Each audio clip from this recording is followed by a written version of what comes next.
Competitive bodybuilding is a sport where you're competing with your opponents on the stage. Now, there are 7 to 8 compulsory poses you have to do, where people will know the negative sides of each of the opponent and the positive sides. So, the body has to be in symmetry. Like your lower body should not be more bigger than the upper. It has to be in perfect harmony. Your biceps should not be too big or too small. So, even your deltoids should not be too bigger or too small. It should be in perfect shape, and it should be carved properly. Something like good muscle volume, good vascularity and symmetry. So it doesn't mean bigger is better. It has to be chiseled in a perfect proportion. That is competitive bodybuilding.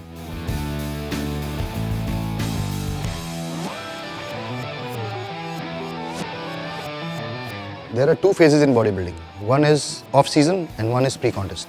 In off-season, usually a person is on 300 to 500 grams of carbs a day and about 3 grams of protein per kilo of body weight, say about 300 grams approximately. Now, this is the phase where carbohydrate is high.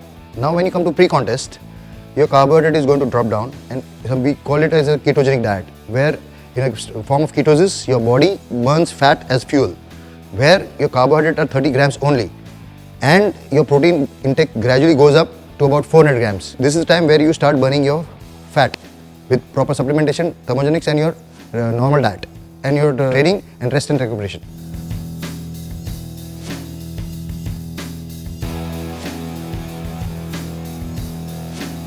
We have got off-season and pre-contest. Off-season, you are going to build up muscle, you've got a lot of power.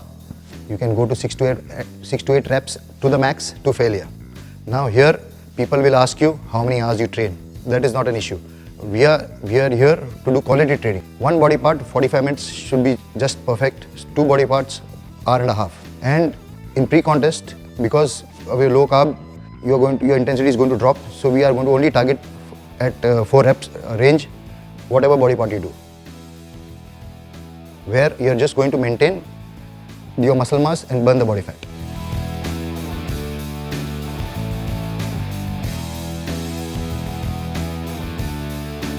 There are 3 more specific things. Proper training, that is includes your intensity, your form and technique.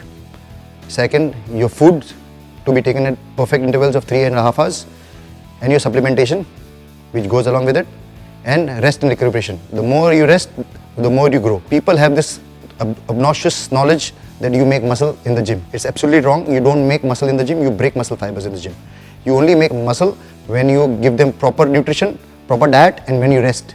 So make sure you rest. And the most important, see that you get the right person to guide you, or else you are going to go around in circles and end up nowhere. Best of luck.